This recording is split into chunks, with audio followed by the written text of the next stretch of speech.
जय जनक नंदिनी। हम राजनाथ पंडित अपने लोगन के मैथिली अलंकारक यूट्यूब चैनल पर हार्दिक स्वागत कर रहल छी। मैथिली साहित्यक आदिकालक विषय में हम सब देख लेने छलहुँ। आब मध्यकाल दिस बढ़ि रहल छी। तो देखल जाए मध्यकाल में प्रमुख रूप से कोन कोन रचना सब भेलै, की सब चीज़ के रचना जे छै से मध्यकाल में भेलै।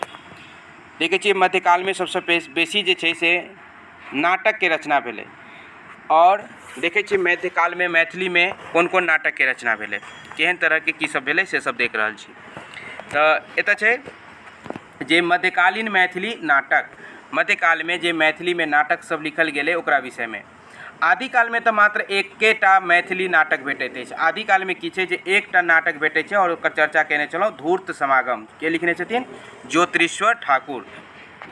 तो ज्योतिरीश्वर ठाकुर के जे लिखल छनि धूर्त समागम से मात्र आदिकाल में भेटैए, किंतु परिणाम, गुण एवं प्रभावक दृष्टि मध्यकालीन मैथिली नाटक संपदा तऽ ताहि रूपक अछि जे एहि संपूर्ण काल के जो नाटक काल कहल जाए तऽ कोनो अत्युक्ति नहीं हैत।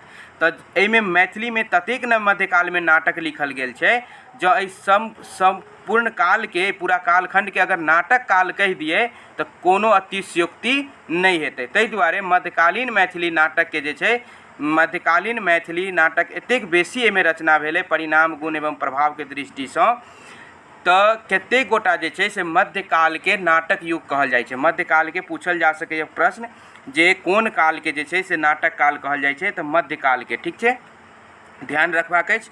मध्यकाल के नाटक काल अगर कहल जाए तऽ कोनो अत्युक्ति नहीं हेतै। तऽ ई प्रश्न पूछल जाए जे कोन काल के नाटक काल कहल जाइ छै, तऽ ध्यान राखब मध्यकाल के जे छै से नाटक काल कहल जाइ छै। एहि काल में उपलब्ध मैथिली नाटक के उपलब्धि के स्रोत के दृष्टि तीन कोटि में वर्गीकृत कयल जाए। आब जे जतेक नाटक भेटल छै ओकरा तीन भाग में अगर बाँटि कऽ अध्ययन कयल जाए तऽ से की छै, तीनटा भाग से देखल जाए तऽ तीनटा भाग छै मध्यकाल में जे मैथिली नाटक लिखल गेलै। ओहिमे पहिल छै अहाँके मिथिलाक मैथिली नाटक, दोसर छै नेपालक मैथिली नाटक और तेसर छै आसामक मैथिली नाटक। ई तीन पार्ट में जे छै, तीन भाग में जे छै से वर्गीकृत केला के बाद एकर अध्ययन करबा में सुविधा हेतै।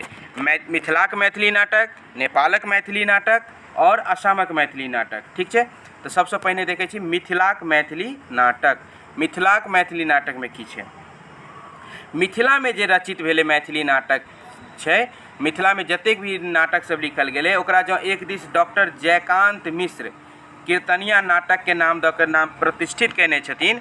तऽ ई जे मध्यकाल में मैथिली में जे नाटक सब लिखल गेल छै तकरा डॉक्टर जयकांत मिश्र कीर्तनिया नाटक नाम दऽ कऽ प्रतिष्ठित कयने छथिन। माने की कहने छथिन डॉक्टर जयकांत मिश्र? तऽ कीर्तनिया नाटक। ठीक छै, लेकिन ओतै की छै तऽ दोसर दिस जे छै प्रोफेसर रमानाथ झा, प्रोफेसर रमानाथ झा ओकरा कीर्तनिया नाच कहने छथिन। की कहने छथिन? कीर्तनिया नाच। कीर्तनिया नाच के कहने छथिन तऽ प्रोफेसर रमानाथ झा कीर्तनिया नाच मानि कऽ नाटक के पंक्ति से उठा देने छथि। आ तखन स्थिति इएह भऽ जाइत अछि जे मध्यकाल में मिथिला में मैथिली नाटक के रचना भेबे नहीं कयल। जखन ई नाच कहि रहल छथिन तऽ एकर मतलब ई भेलै जे एकर कहि सकै छी अहाँ कि नाटक एकर मतलब नहीं लिखेलै।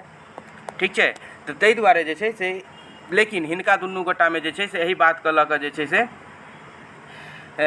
तर्क पर तर्क भेल चलल रहै। की चलल छलै कि ई कहै छलखिन डॉक्टर जयकांत मिश्र कि कीर्तनिया जे मध्यकाल में जे मैथिली नाटक मिथिला में लिखल गेलै से जे नाटक सब भेटल छै ओ छै अहाँके कीर्तनिया नाटक। तऽ कीर्तनिया नाटक डॉक्टर जयकांत मिश्र कहै छथिन, लेकिन एहि कीर्तनिया नाटक के कीर्तनिया नाटक नहीं कह के प्रोफेसर रमानाथ झा कहै छथिन नहीं, ई कीर्तनिया नाटक नहीं छै, कीर्तनिया नाच छै। ठीक छै, तो ध्यान रखबाक है जे कीर्तनिया नाच माने वाला जे छथिन वो छथिन प्रोफेसर रमानाथ झा, लेकिन कीर्तनिया नाटक कहने छथिन डॉक्टर जयकांत मिश्र। तऽ एकर मतलब भेलै जे कहि सकै छियै जे रचना भेबे नहीं केलै कि कीर्तनिया नाटक के रचने नहीं भेलै। अगर अहाँ नाच कहबै तऽ रमानाथ झा नाच कहने रहथिन। ध्यान रखबाक अछि, नाच के कहने छलखिन और नाटक के कहने छथिन, एहि बात के ध्यान रखबाक छै। तऽ नाटक भऽ गेल अहाँके प्रोफेसर डॉक्टर जयकांत मिश्र और नाच भऽ गेल प्रोफेसर रमानाथ झा। तऽ वएह सब चीज छै, एकरा एक बेर पढ़ि लेल जाए। स्वर्गीय झा के मत हमरा युक्ति संगत नहीं बुझना जाइत अछि। हमरा आश्चर्य होइत अछि जखन आदिकालक सिद्ध साहित्य में मैथिली शब्दक प्रचुर प्रयोग रहने ओकरा मैथिली के संपत्ति मानि गौरव के अनुभव कयल जा सकैत अछि, तखन मध्यकाल में संस्कृतक नाटक शैली पर निर्मित विशुद्ध मैथिली गीत मिश्रित एहि नाटक सबके मैथिली नाटक नहीं मानि अपन साहित्य वैभव से स्वयं वंचित भ जेबा के कोनो स्वर्गीय प्रोफेसर झा तारतम्य अनुभव कोना नहीं केलनि। तखन जँ एहन नाटक सब में कतौ कीर्तनिया शब्दक चर्च नहीं अछि, तैं मिथिला में रचित नाटक सबके कीर्तनिया नाटक कहब सेहो पर हमरा युक्ति संगत नहीं बुझना जाइत अछि। यथार्थ तऽ ई अछि जे मध्यकालक नाटककार लोकनि शिक्षित एवं अशिक्षित दुहू समाज के लोक के लेल मनोरंजन हेतु नाटक के क्षेत्र में एकटा नव प्रयोग जे ज्योतिश्वर कयने छलाह ताही परंपरा के महाकवि विद्यापति, कवि गोविंद, रामदास झा, उमापति ओकर बाद रामदास, कवि रामापति, कविलाल, नंदीपति, गोकुलानंद, शिवदत्त, कर्ण जयानंद, श्रीकांत गणक, कान्हा रामदास, रत्नपानी, भानुनाथ एवं हर्षनाथ आदि पुष्ट केलनि। ई जे परंपरा ज्योतिश्वर चलेने छलखिन, जे धूर्त समागम लिखने छलखिन, तो वही परंपरा में आगू बढ़ैत महाकवि विद्यापति के बाद जते भी नाटककार सबक नाम कहलहुँ सब गोटा जे छै से एकरा और पुष्ट केलखिन और मजबूत बनेलखिन। ठीक छै, तो देखियो जे मध्यकालीन मिथिला में जे नाटक सब रचना